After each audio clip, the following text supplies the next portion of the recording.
नमस्कार, लक्षवेधीमध्ये आपल्या सगळ्यांचं स्वागत। मी प्रसाद काथे। महाराष्ट्रात मराठा आरक्षणाच्या साठीचा लढा उभारणारे मनोज जरांगे आता अचानक एका वेगळ्या कारणासाठी चर्चेत आले आहेत। ते कारण आहे निवडणुकीचं। आगामी लोकसभा निवडणुकीचे पडघम वाजू लागलेले असतानाच जरांगेंना मवियातून उमेदवारी द्यावी असा प्रस्ताव वंचित बहुजन आघाडीकडून ठेवण्यात आलाय। वंचित बहुजन आघाडीचे प्रमुख प्रकाश आंबेडकर यांनी आपले प्रतिनिधी नुकतेच मवियाच्या बैठकीमध्ये पाठवले होते आणि त्या बैठकीत हा प्रस्ताव दिल्याचं वंचितच्या प्रतिनिधींनी सांगितलंय। मात्र वंचितकडून असा कुठलाही प्रस्ताव आला नाही असं म्हणत जरांगेंना उमेदवारी देण्याची संभाव्य शक्यता फेटाळण्यात आलेली आहे। ती फेटाळणारे संजय राऊत होते आणि त्याच्याच बरोबर जितेंद्र आव्हाडांनीही त्याच सुरात सूर मिसळले। पण हे सगळं का घडतंय हे लक्षात घ्यायला हवं। एखादं आंदोलन उभं केलं जातं, त्यातून जनमत तयार केलं जातं, जनमत स्वतःच्याकडे वळवलं जातं आणि मग जे लक्ष्य असेल ते साध्य केलं जातं। खरं तर आंदोलनांचं लक्ष्य हे त्या आंदोलनाच्या निमित्तानं ज्याचं भलं करायचं आहे त्याचं असायला पाहिजे। मात्र गेल्या काही कालावधीपासून दिसतंय भलतंच। अण्णा आंदोलनाच्या निमित्तानं जे घडलंय ते आपल्या डोळ्यासमोर आहे। अण्णा आता आंदोलनापासून दूर झाले आहेत आणि त्या आंदोलनाचा लाभ घेऊन अरविंद केजरीवाल दिल्लीचे अनेकदा मुख्यमंत्री झाले। त्यांच्या पक्षानं दिल्ली आणि पंजाब अशी दोन राज्य सुद्धा स्वतःच्या ताब्यात मिळवली। महाराष्ट्रात मनोज जरांगे यांनी मराठ्यांचं आरक्षणासाठीचं आंदोलन उभं केलं आणि जर ते निवडणुकीच्या मैदानात उतरणार असतील तर निश्चितच त्याद्वारे काही संकेत देण्याचा प्रयत्न वंचितचा असू शकतो। एकीकडे वंचित जरांगेंना मवियाच्या गळ्यात मारायचा प्रयत्न करत असताना दुसऱ्या बाजूला स्वाभिमानी पण मैदानात आली आहे। स्वाभिमानी ही राजू शेट्टींची संघटना आहे। गेले काही दिवस राजू शेट्टींचं मवियात काही खरं नाहीये आणि मविया पुरेसा सन्मान देत नाही हे लक्षात आल्यावर राजू शेट्टींना मवियापासून फारकत घेत स्वतःचं स्वतंत्र अस्तित्व टिकवण्यासाठी निवडणुकीत उतरावं लागणार आहे। त्यांना कदाचित उमेदवारांची गरज असू शकते। अशा स्थितीत स्वाभिमानीनं जरांगे मवियापेक्षा स्वतंत्र लढले तर बरे असा सल्ला दिलेला आहे। हे सगळं घडतंय, त्यातून निर्माण होणारे प्रश्न हेच आहेत की जरांगेंच्या आडून मराठा एकत्रीकरण आणि मराठा मतांची वोट बँक वंचितला मवियाच्या पदरात आपसूक द्यायची आहे का? जरांगे उभे राहिले तर मराठे एकमतानं त्यांना मतदान करतील का आणि त्याचा राज्यात परिणाम होईल का? जर समजा जरांगे मवियात आले तर स्वाभाविकरित्या बिगर मराठा मतं ही एकजुटीनं आणि एक गठ्ठा मवियाच्या विरोधात जातील का?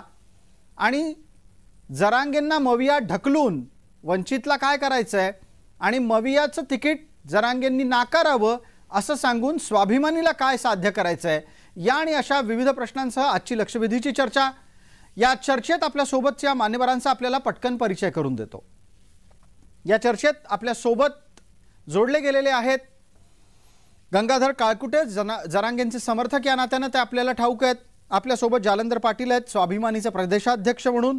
वंचित बहुजन आघाडी वंबळाचे प्रवक्ता धैर्यवर्धन पुंडकर आपल्यासोबत आहेत। डॉक्टर राजू वाघमारे, प्रवक्ता काँग्रेस, थोड्याच वेळात आपल्यासोबत जोडले जातील। मला पटकन पहिला प्रश्न आत्ताच्या घडीला तरी जरांगे समर्थक या नात्यानं गंगाधर काळकुटे आपल्याला विचारायचं आहे। काळकुटे, ज्या वेळेला मवियाचं तिकीट जरांगेंनी घ्यावं असं म्हटलं गेलं तेव्हा ते नाकारलं नाहीये जरांगेंनी।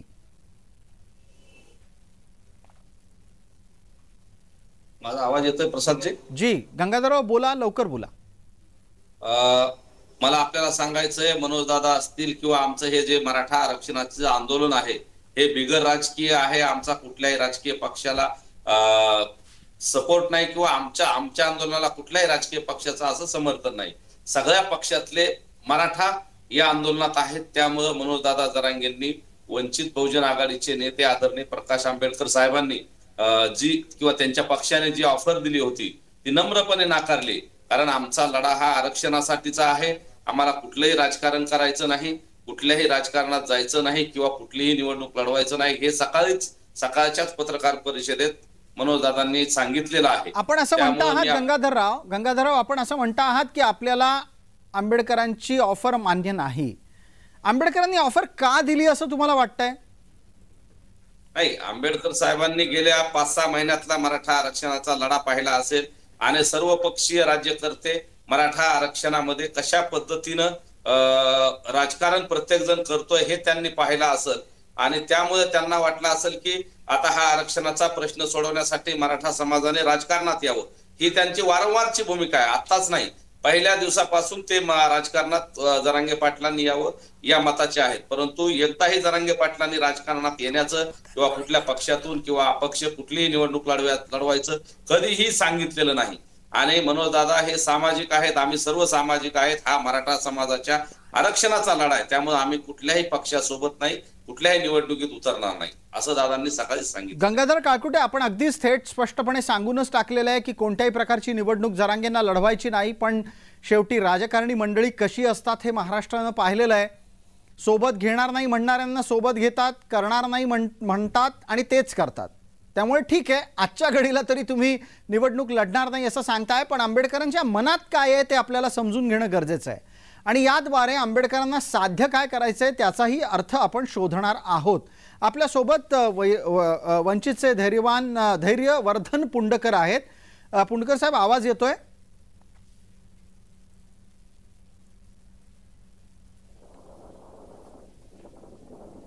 काही तांत्रिक कारणांनी अद्याप तरी धैर्यवर्धन पुंडकर यांच्यापर्यंत संपर्क होताना दिसत नाहीये. मला पटकन या निमित्तानं आधी विचारायचं आहे, स्वाभिमानीचे प्रदेशाध्यक्ष म्हणून जालंधर पाटील आपल्या सोबत आहेत. जालंधर पाटील, ज्या वेळेला प्रस्ताव देण्यात आला की मवियाचा उमेदवार म्हणून जरांगेंनी निवडणूक लढवावी, तुम्ही त्याला विरोध केलात. तुम्हाला यात पडायची काय गरज आहे? आजचं राजकारण ही एक नवी वतनदारी आहे. महाराष्ट्रातलं राजकारण हे सातत्यानं धनदांडग्या कुटुंबामध्येच फिरत राहिले. साधारणतः या महाराष्ट्रातली 200 ते 225 घराणी आणि या देशातली 500 घराणी आलटून पालटून या राजकारणाच्या केंद्रस्थानी सातत्यानं राहिली. आम्हाला त्याला छेद देणारा एखादा सत्याचा नवा प्रयोग या राजकारणाच्या भूमीवरती वास्तवामध्ये आणता येतो का, हा आमचा साधारणतः एक प्रयोग असेल. म्हणून नको धनदांडगा, नको पक्षाचा टेंबा, आम्हाला हवा आहे संघर्ष योद्धा. ही टॅगलाईन घेऊन उद्याच्या लोकसभेमध्ये स्वाभिमानी शेतकरी संघटना राज्यातल्या 6 जागा लढवणार आहे. जरांगे पाटील साहेबांचं जे मराठा हे आंदोलन आणि त्या आंदोलनातली जी रग आणि धग आहे, शिस्तींवर त्रास देत असेल तर तुम्हाला शिस्तींमध्येच यावं लागेल. मी वयाच्या 40 पर्यंत राजकीय व्यासपीठावरती जीभ चालवली नाही, प्राध्यापक असून सुद्धा. पण जेव्हा मी राजकारणामध्ये आलो तेव्हा मात्र काही प्रश्न तडीला गेले आणि प्रश्नासाठी तुम्हाला शिस्तींमध्ये यायला हवं. तुम्ही एक आघाडीमध्ये जाऊ नका, कोणत्याही विचारधारेचा झेंडा तुम्ही खांद्यावरती घेऊ नका. पण ज्या पद्धतीने स्वाभिमानी आज या राजकारणामध्ये नको पक्ष, नको झेंडा, आम्ही साधारणतः ज्या पद्धतीने निघालोय त्या पद्धतीने जर जरांगे पाटील साहेब या प्रवाहामध्ये येत असतील की ज्यांनी गोदा पट्ट्यातली 11 तालुक्यातली 123 गावं एका विचारधारेखाली आणली आणि या देशामध्ये एक नवा इतिहास निर्माण केला, असा जर संघर्ष योद्धा जर लोकसभेच्या पटलावरती जर गेला तर स्वाभिमानीला त्याचा अभिमानच वाटेल. बर, आपण ही भूमिका मांडत असताना संघर्ष योद्धा असं एक पद दिलं जरांगेंना, जरांगेंच्या माध्यमातून वतनदारांचं वर्चस्व वाढू नये अशा प्रकारची भूमिका अपेक्षित केलीत. हे सगळं घडत असताना जरांगे मात्र काही भूमिका घेऊन राजकारणात यायला इच्छुकच दिसत नाहीत. ते सरळ सरळ भूमिका नाकारतायत ना. त्यांना आंबेडकरांची ऑफर मान्य आहे ना, तुमच्या ऑफरबद्दल ते काही बोलताना दिसत आहेत. मग तुम्हाला वाटतं का आज जे जरांगे बोलतायत ते उद्या बदलतील? कारण तसंही पाहिलं तर आंदोलनात भूमिका बदलण्यासाठी ते प्रसिद्ध आहेत. जालंधरजी, लोकशाहीची सगळी तत्वे मला मान्य आहेत, पण आतापर्यंत गेली 25 वर्ष आम्ही जो लढा उभा केला तो या समाजाच्या आणि एकूण व्यवस्थेच्या भल्यासाठी उभा केला. त्याला काही चांगले शिलेदार सुद्धा त्या प्रवाहामध्ये यायला पाहिजेत, ही आमची प्रामाणिक भूमिका आहे. एकटे जरांगे आले म्हणजे साधारणतः संपूर्ण संसद ते बदलू शकतात अशातला दावा नाही. पण दूध नाही जरी बदललं तर दुधाचा रंग बदलण्याची प्रक्रिया मात्र थांबवता कामा नये. जी आतापर्यंत 25-30 वर्ष राजू शेट्टीने केली जी शरद जोशी साहेबांनी केली आणि या देशामध्ये शेतकरी आंदोलनानं केली आणि मराठ्यांचं आंदोलन हे एका पद्धतीनं शेती मातीवरती कष्ट करणाऱ्या माणसांचं आंदोलन आहे आणि जरांगे पाटील साहेब सारखे जर या प्रवाहामध्ये जर व्यक्ती आली तर मला वाटतं एकूण शेती व्यवस्थेला आणि एकूणच गोरगरीब कष्टकऱ्यांना तो न्याय देणारा विचार ठरेल. अर्थात हा आमचा प्रस्ताव आहे, हा आमचा आग्रह नाही, पण चांगल्यासाठी उद्याच्या भविष्यासाठी त्यांनी असा जर विचार केला तर स्वाभिमानी शेतकरी संघटनेला त्याचा अभिमानच वाटेल. जालंधर पाटील यांनी आपली भूमिका स्पष्टपणे ठेवली आहे समोर आणि आता याचं उत्तर देण्याची जबाबदारी ही गंगाधर काकुटे आपली आहे. बघा आता ते तुम्हाला संघर्ष योद्धा म्हणायला लागले आहेत, तुमच्यामुळे परिस्थिती बदलेल अशी त्यांना अपेक्षा वाटायला लागलेली आहे आणि परिस्थिती बदलण्याची ताकद तुमच्यात आहे असं त्यांना वाटायला लागलंय. बघा काही विचार बदलत असेल आपला तर. स्वाभिमानीचे जे आपले सहकारी बांधव आहेत त्यांची भूमिका त्यांच्या ठिकाणी पक्ष म्हणून त्यांची योग्य आहे आणि त्यांनी जे संघर्ष योद्धा म्हटलंय तेही योग्यच आहे. अनेक 6 महिन्यापासून आपण बघतोय आणि अनेक वर्षापासून मनोज दादा हे संघर्ष करतायत आणि जसं राजू शेट्टी सामान्य कुटुंबातून आलेत, सर्वसामान्य शेतकऱ्यासाठी लढत असतात, तसंच मनोज दादा हे मराठ्यांसाठी, सर्वसामान्य मराठ्यांसाठी लढतायत आणि एका सामान्य कुटुंबातून ते सुद्धा आलेले आहेत, गोरगरीब कुटुंबातून आहेत. म्हणजे तुमच्या आमच्यातला माणूस त्यांना सुद्धा जरांगे पाटलांकडे पाहिल्यानंतर आपल्याच परिवारातला एक माणूस वाटतोय, म्हणून त्यांनी राजकारणात येण्याची किंवा त्यांच्या पक्षाकडनं लढण्याची अपेक्षा व्यक्त केली असावी. ती त्यांच्या ठिकाणी गैर नाही, परंतु आमचा हा लढा समाजाचा आहे, मराठा आरक्षणाचा आहे. आम्हाला फक्त मराठा आरक्षण हाच एकमेव अजेंडा आहे. त्यामुळे कुठलाही राजकीय अजेंडा आमचा नाही, मनोजदादांचाही नाही किंवा सकल मराठा समाजाच्या जे आंदोलन चाललंय त्या आंदोलनाचा कुठलाही राजकीय अजेंडा नसल्यामुळे आम्ही त्यांची ऑफर सन्मानपूर्वक नाकारत आहोत आणि वंचित बहुजन आघाडीच्या आंबेडकर साहेबांची जी ऑफर आहे ती सुद्धा सन्मानपूर्वक नाकारत आहोत. फक्त आम्हाला सामाजिकच काम करायचंय. एक मुद्दा पटकन आता, एक मुद्दा माझा पटकन आता जालिंदर पाटील आपल्याला आहे. जालिंदर जी, मला एका गोष्टीचा खुलासा आपण पटकन करावा की आत्ताच्या घडीला तरी जरांगे म्हणतात की त्यांना काही लढायचं नाही, ना तुमची ऑफर हवी आहे ना इतर कोणाची ऑफर हवी आहे. मला मुद्दा असा इथे उपस्थित करायचा आहे, तुमच्या लेखी जरांगेंनी मांडलेले मुद्दे बरोबर आहेत का? मराठ्यांचं सरसकट कुणबीकरण हा मुद्दा जरांगेंनी आंदोलनात मांडला, तो स्वाभिमानीला मान्य आहे आणि स्वाभिमानी तो मुद्दा घेऊन पश्चिम महाराष्ट्रात गेली तर तुम्हाला अडचण येईल, माझं निरीक्षण आहे. पटतंय का तुम्हाला?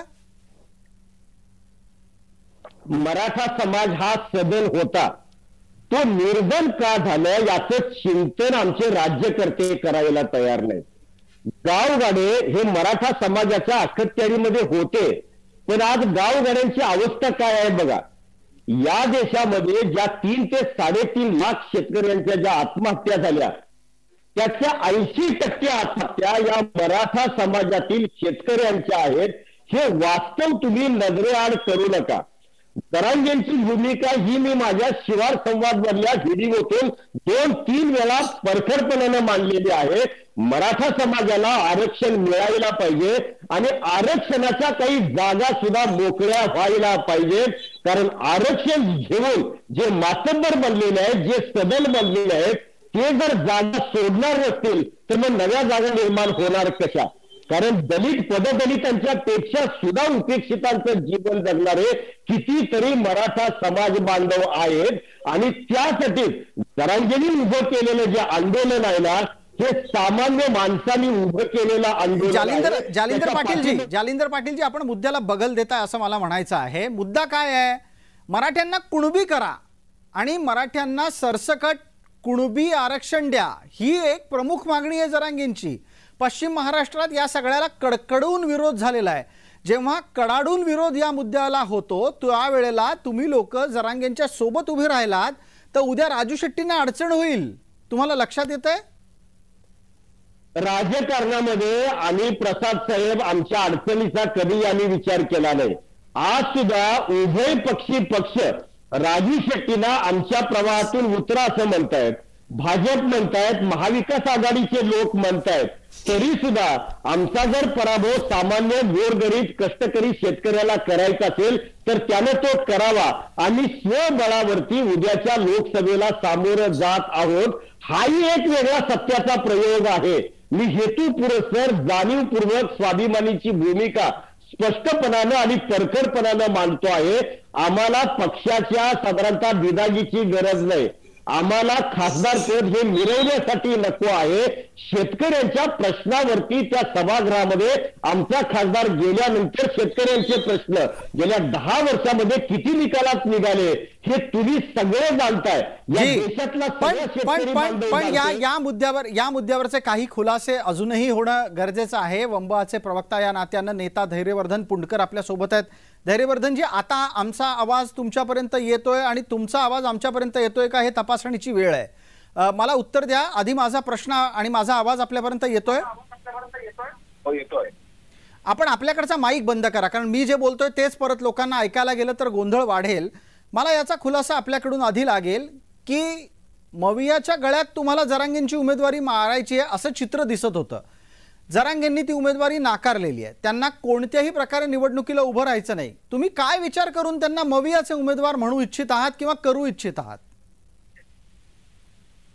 आमची भूमिका खूप स्पष्ट आहे की या देशात जे जे शोषित आणि वंचित आहेत आणि ज्यांना असं वाटतं की त्यांना आरक्षण मिळालं पाहिजे, तर त्या सर्व लोकांना आरक्षण मागण्याचा पूर्ण अधिकार आहे. आता जरांगे पाटील साहेब जी मागणी घेऊन पुढे जात आहेत ती उपोषण करून पूर्ण होणार नाही. तर त्यासाठी त्यांना संसदेमध्ये जावं लागेल आणि तिथे ही मागणी मांडून तसा कायदा करून घ्यावा लागेल. आणि म्हणून आमची अशी व्यापक भूमिका घेतली आहे की महाविकास आघाडी ज्याच्यामध्ये आम्ही देखील असू, तेव्हा आपण सर्वांनी जालन्यामधून श्री मनोज जरांगे पाटील यांचं कॅन्डिडेटचं डिक्लेअर करावं. मला धैर्यवर्धन पुंडकर आपल्याला असं विचारायचं आहे की तुम्ही जालन्यातून त्यांची उमेदवारी घोषित करावी असं म्हणता. नक्की त्यात तांत्रिकदृष्ट्या एका गोष्टीचा खुलासा करा. तुम्हाला ते लोकसभेत हवे असतात का विधानसभेत? आणि जालन्यातून आपण म्हणता तेव्हा नक्की कोणता मतदारसंघ तुमच्या डोळ्यासमोर असतो? जालना लोकसभा मतदारसंघ. आणि त्यात तुम्हाला ते रावसाहेब दानवे पाटलांच्या समोर जर तर मध्ये हवेत? नाही, समोर कोणी असू द्या. जी, महाविकास आघाडीचे कॉमन कॅन्डिडेट म्हणून मनोज जरांगे पाटलांना आपण घोषित केलं पाहिजे अशी वंचित बहुजन आघाडीची भूमिका आहे. पण धैर्यवर्धन पुंडकर, आपण ज्या वेळेला ही भूमिका मांडता, दुसऱ्या बाजूला ही भूमिका केवळ माध्यमात आहे अशी प्रतिक्रिया येते. आणि राऊत सांगतात की जे तुम्ही बाहेर जाऊन टीव्हीवर बोलता ते बैठकीत बसून बोलतच नाही. आता आम्ही लेखी प्रस्ताव दिलेला आहे. तो प्रस्ताव आम्ही माध्यमांमध्ये सुद्धा प्रसिद्ध केलेला आहे. कधी दिलात तुम्ही त्यामध्ये प्रस्ताव? आम्ही स्पष्ट कधी दिलात? कालच. नाही, बैठकीत काय झालं मग? तुम्ही सलग बोला, असं थांबत बोलू नका. टीव्हीवर मुलाखतीला आल्याच्या नंतर किमान सलग 1 मिनिट आपल्याला उत्तर द्यायचं असतं. तुम्ही एकदा सलग सांगा बैठकीत काय घडलं. नाही, काय होत आहे की मला इको येत असल्यामुळे मला थोडंसं कन्फ्युजन होते आहे. आता मी सलग बोलतो. कालच्या बैठकीमध्ये वंचित बहुजन आघाडीने ज्या 4 मागण्या तिथे आम्ही दिल्या, त्याच्यामध्ये सगळ्यात पहिली आमची मागणी ही होती की जालना लोकसभा मतदारसंघातून श्री मनोज जरांगे पाटील आणि पुणे लोकसभा मतदारसंघातून डॉक्टर अभिजित वैद्य यांना महाविकास आघाडीमध्ये, ज्यात आम्ही पण असू, आपण सर्वांनी मिळून त्यांचं कॅन्डिडेटचं डिक्लेअर करावं, कॉमन कॅन्डिडेटचं. आता याच्यामध्ये आमचं भूमिका ही आहे की ते या मागणीसाठी लढतायत जरांगे पाटील, ती रस्त्यावर न लढता आता सभागृहात गेलं पाहिजे. आणि म्हणून आम्ही ती भूमिका घेतलेली आहे. आणि तसा प्रस्ताव काल बैठकीमध्ये आम्ही महाविकासच्या आघाडीच्या प्रमुख नेत्यांना दिला. तोच प्रस्ताव आम्ही माध्यमांमध्ये देखील दिलेला आहे. जी, धैर्यवर्धन पुंडकरांच्या उत्तराच्या नंतर पुन्हा एकदा आपल्याला विचारायचं आहे आणि आपल्यासोबत असलेल्या गंगाधर काळकुटे यांना त्याची संधी देतो. गंगाधरराव, बघा, वंचितचे तर्क समोर आहेत. आता तरी विचार बदलणार आहात? त्यांच्या ठिकाणी ते योग्य, बरोबर आहे. त्यांनीही आंबेडकर साहेबांनी एक मराठा समाजाचा सन्मान म्हणून, जरांगे पाटलांच्या आतापर्यंतच्या प्रामाणिक भूमिकेचा सन्मान म्हणून, आणि त्यांनी जे आतापर्यंत आंदोलन उभा केले आरक्षणाचं, त्या लढ्याचा सन्मान म्हणून आणि कुठलीही लढाई लोकसभेत किंवा कायदे मंडळात कायदे होतात तिथं लढली पाहिजे, ही त्यांची वास्तविक भूमिका असल्यामुळे त्यांनी ही ऑफर दिलेली आहे. परंतु दादा तिथं जाणार नाहीत किंवा ते कुठलीही निवडणूक लढवणार नाहीत. हा मराठा समाजाचा आणि आंदोलनाचा भाग आहे, आमचा ठरलेला आहे. त्यामुळे जरी आपण आता इथं जे उपस्थित आहेत, जे वंचित बहुजन आघाडीचे प्रवक्ता आहेत साहेब, त्यांनी सांगितलंय, परंतु त्यांना सन्मानपूर्वक त्यांचा आदर करून आम्हाला सांगायचंय की आमचं आंदोलन हे फक्त आरक्षणासाठी आहे. आमचा कुठलाही राजकीय अजेंडा नाही, आम्हाला कुठलीही निवडणूक लढवायची नाही किंवा मराठा समाज फक्त आरक्षणासाठी आम्ही एकत्र आलेलो आहोत. त्यामुळे आणि या आंदोलनामध्ये सगळ्याच पक्षाचे लोक आहेत.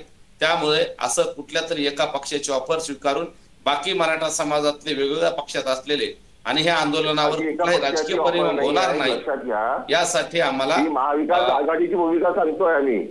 आम्ही वंचित बहुजन आघाडीची उमेदवारी घ्या असं म्हटलं नाही आहे. तर बरोबर आहे सर, आपलं त्यांना डिक्लेअर करावं असं आमचं म्हणणं आहे.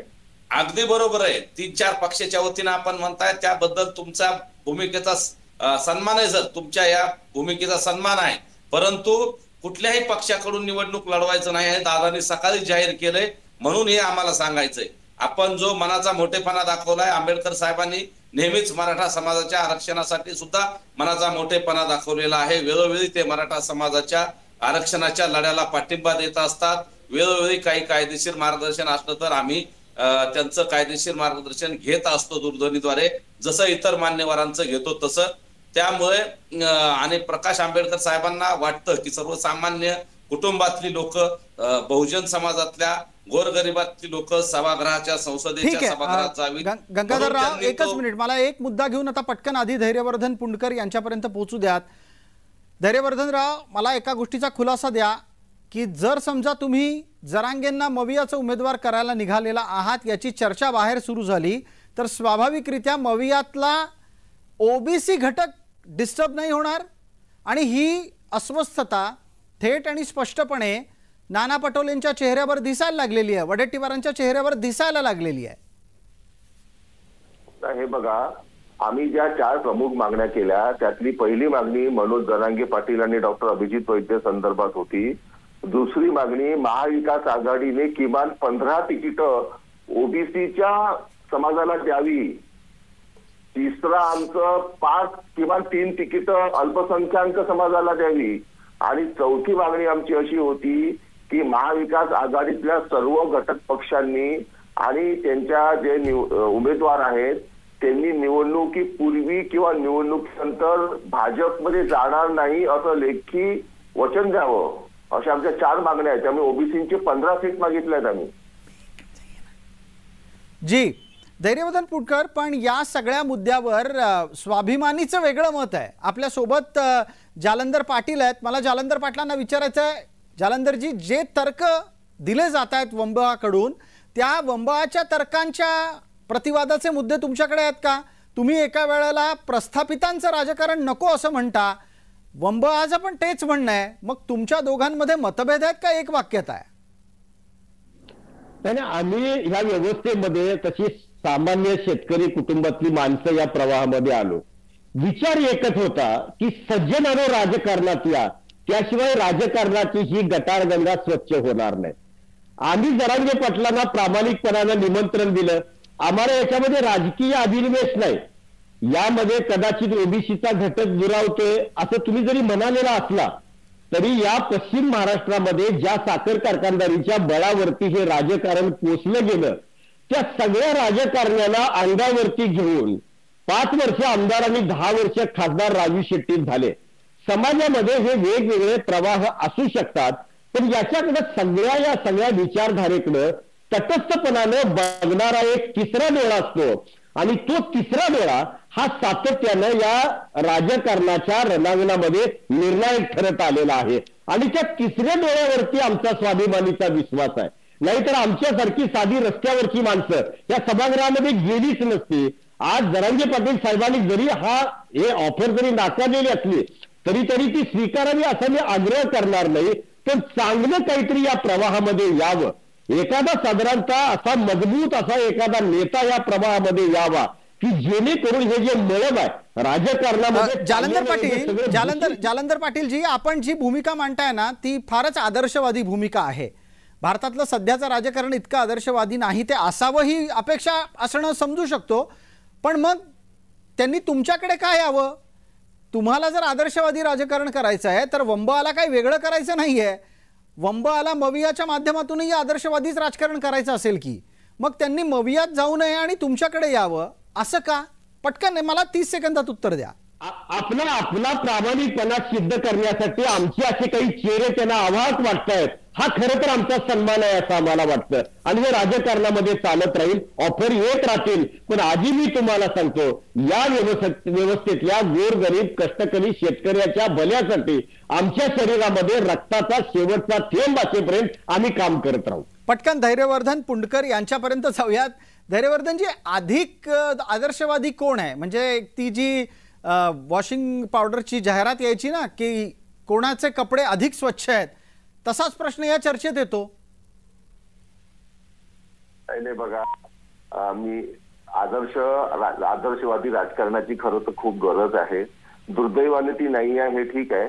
म्हणजे आता तरी वस्तुस्थिती म्हणता येईल, पण अजूनही अपवाद आहेत. आमचं साधी भूमिका आहे की तुम्ही उपोषण करून प्रश्न सुटतील का? तर नाही सुटणार. उपोषणाने जागृती नक्कीच निर्माण होते समाजामध्ये, परंतु आज जरांगे पाटलांच्या मागे कोट्यावधी लोक उभे आहेत आणि तो समाजाच्या आरक्षणाचा प्रश्न आहे. त्यांनी जर नुसतं रस्त्यावर राहायचं ठरवलं तर हळूहळू काय होईल, दुर्दैवानी लोक हटतील मागे.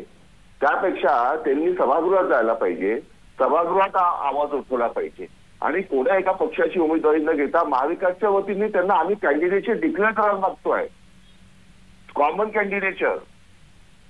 पण मग मला एका छोट्या प्रश्नाचं उत्तर लागेल आपल्याकडून, आणि तो प्रश्न माझा आपल्यासाठी धैर्यवर्धन पुंडकरजी असा आहे की जरांगेंच्या पाठीशी आतापर्यंत सगळ्यात जास्त ताकदीनं कोणी उभं राहिलं तर एकनाथ शिंदे. एकनाथ शिंदे हे जरांगेंचे आश्रयदाते म्हणूनच ओळखले जातात. जे जे जरांगे सांगतात ते एकनाथ शिंदे वागत गेले. अशा वेळेला मग उद्या शिंदेंनी ऑफर केली तर मग काय करावं जरांगेंनी? तुम्ही म्हणता मवियाकडून या, जालंधर पाटील म्हणतात स्वाभिमानीकडून या, आणि ज्या शिंदेंनी मदत केली ते शिंदे जर म्हणाले जरांगे आमच्याकडून उभे राहा, म्हणजे अर्थात त्यांच्या शिंदेंच्या पक्षाकडून उभे राहा म्हटलं तर जरांगेंनी काय करायचं? आणि त्यावेळेला जरांगे शिंदेंची ऑफर नाकारतील ज्या शिंदेंनी जरांगेंचं सगळं ऐकलंय आजवर.